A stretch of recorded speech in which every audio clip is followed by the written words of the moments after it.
There's something weird about how people talk about Super Mario Odyssey. They'll say it's great, or fun, or polished, and they'll say it's another solid entry in a long-running franchise, but what they won't say is what they almost never admit.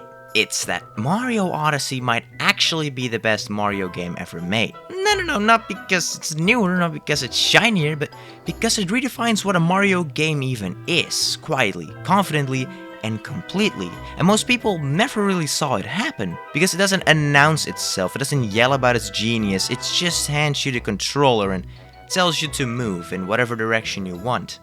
3D. But what happens next is where everything begins to change, because it isn't just about platforming, it's about the freedom you get, a kind of creative control that very few games, let alone Mario games, ever trusted players with. And if you blink, you'll miss it, because on the surface this game looks like comfort food, the kind of game you already think you understand, but if you look closer, if you really play it the way it was meant to be played, there's something else going on, something most people never fully put into words, and by the time you realize what it's doing, it's already too late. It's reprogrammed the way you think about Mario. Forever. The first thing they do is the lie of tradition. Odyssey doesn't open like a revolution, it opens like a memory. You're on a small path. There's a hill, some enemies, a little tutorial and a couple of coins. The kind of Mario intro you've played 100 of times. Everything feels familiar, controlled, and almost safe. And that's exactly what it wants you to think. Because the first few hours of Odyssey are a carefully constructed lie. Not in a malicious way, but in a way that gently lets your guard down. It gives you a fixed camera angle, a small sandbox, a couple of power moons that are basically handed to you. And before long, you've convinced yourself you already know what this is. And you tell yourself, okay, this is just Mario 64 again. Another throwback, another modern take on open 3D style. Amazing! But then the map keeps opening and the objectives stop being objectives, and suddenly you're not collecting moons to complete a task, you're collecting them because they're everywhere! In corners, in the sky, beneath hidden platforms, inside invisible doors, and the game never tells you where to start or stop or why. The moment creeps up on you. You go from chasing instructions to chasing instincts, and when that shift happens, when the structure starts dissolving in real time, you start realizing something. This game isn't interested in tradition at all. It used tradition as bait. The worlds aren't levels, they're ecosystems. The moons aren't trophies, they're breadcrumbs. Everything looks like a Mario game, but it moves like something else. A kind of design philosophy that feels more like a quiet jailbreak. No fanfare, no flashing signs that say, "Look how innovative we are!" Just space. Just silence. Just the kind of freedom that grows the more you explore it. And you start realizing, this wasn't made for the Mario you used to be. It's made for the player you've become. Because the spoken language in Mario Odyssey is in its movements. There's a moment in Odyssey, and that doesn't happen in a cutscene or a big boss fight.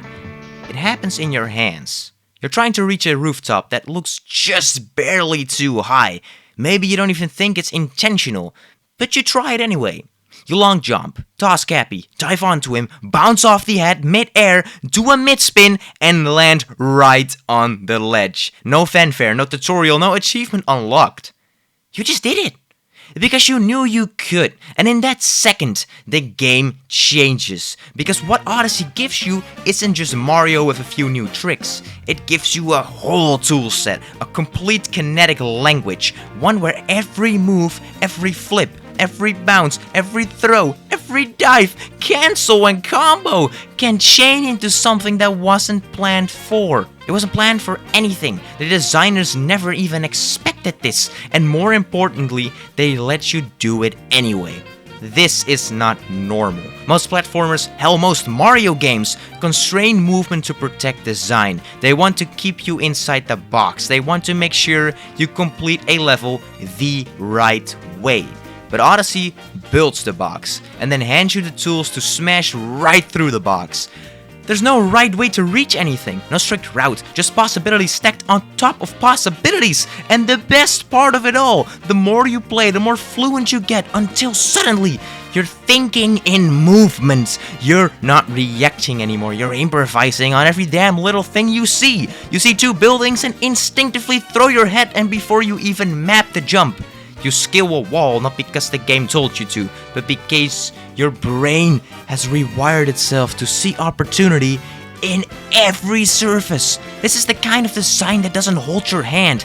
It hands you the keys. And when that starts clicking, when Mario stops feeling like a character and starts feeling like you, Odyssey stops being a platformer entirely. It becomes the kind of dance, a self-driven performance, not just mastery, but authorship. And the world isn't just your playground anymore, it's your instrument. Now, the worlds given to you are made for play. The kingdoms in Odyssey don't just exist. They're engineered, not in the sterile, calculated way you might expect, but with subtle genius that makes every step feel intentional. Each environment is a layered puzzle of vertically, physics, and discovery. There's no invisible fence telling you where to stop exploring. Instead, the game quietly invites you to look up, look down, and think laterally. Take Cascade Kingdom. The lush waterfalls and towering cliffs aren't just a backdrop. There are playgrounds built to test everything you've learned about movement. Running up to steep inclines, bouncing off dinosaurs, diving through hidden caves. Every inch of that place begs you to experiment. Then there is the Sand Kingdom, when the desert winds and shifting sands create a landscape that's simultaneously open and labyrinthine. The shifting dunes and ancient ruins aren't just for show. They're playground pieces for your head jumps and dive cancels. Even the smaller kingdoms are dense with secrets. Tiny pockets of moons tucked away in shadows, or high ledges only reachable with a precise combination of moves. They're subtle but persistent, rewards for curiosity, patience, and creativity. These worlds don't say, "Here's what you must do." They say, "Here's what you might discover if you pay attention." And that mindset, letting the environment spark your imagination instead of limiting it, is where Odyssey truly rewrites Mario's rules. Not by a grand spectacle or cutscene drama, but by trusting you to find the magic your own. And to help by that, there's a pulse of exploration. The Power Moons. Now, the Power Moons don't just mark progress in Odyssey. They're the heartbeat of the entire experience. Unlike stars or shines in previous Mario games, these moons don't come with a strict checklist or a pressure to collect them all. Instead, they scatter like fragments of curiosity, hidden in plain sight or tucked away behind layers of challenge. Some are extremely easy, others are puzzles that take your entire toolkit of moves to solve. There are moons that require timing, precision, creative use of Cappy's powers, or just plain stubborn persistence. What's remarkable in how Odyssey balances their placement? Moons aren't shoved into every nook just for padding. Each one is an invitation to climb a forgotten ledge, to think in new ways, or to simply experiment. This changes the pacing entirely. You're never grinding for moons, you're searching for moments. Moments where the world feels alive and memorable. Moments where the boundaries between you, Mario, and the game world dissolve. And because Power Moons are everywhere, sometimes dozens in a single kingdom, you can't create your own rhythm. You can chase them obsessively or wander slowly, discovering small pockets of magic at your own pace. Mario Odyssey is not about completion, it's about play. It's a difference between racing through a checklist and losing yourself in a world designed to reward your curiosity. And that subtle shift, it quietly revolutionizes everything. Now, even after everything we've unpacked, the freedom of movement, the living kingdoms, the endless Power Moons, there's one more piece that ties it all together. The soundtrack. Super Mario Odyssey doesn't just score the game, it breathes with it. From the jazzy city-slick vibes of New Donk City to the sweeping orchestral swells of the Cascade Kingdom, the music isn't background noise. It's a living part of the world, shifting with your pace, your curiosity, your mood. Each track is a character in itself, sometimes playful, sometimes nostalgic, sometimes mysterious. It invites you to linger longer, to soak in the atmosphere, to feel the heartbeat of the game in every note. And that's the essence of Odyssey's greatness.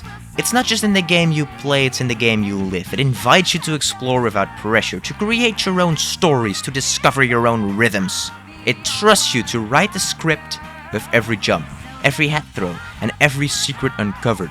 Super Mario Odyssey stands apart because it reimagines what Mario can be, not by abandoning the past, but by quietly reinventing the future. It is a triumph of design and spirit, an open innovation to play that has never felt so complete, so joyful, and so deeply human. This is not just the best Mario game. It's one of the most important games of this generation. And Bowser comes in with the dragon and fucking kills Mario.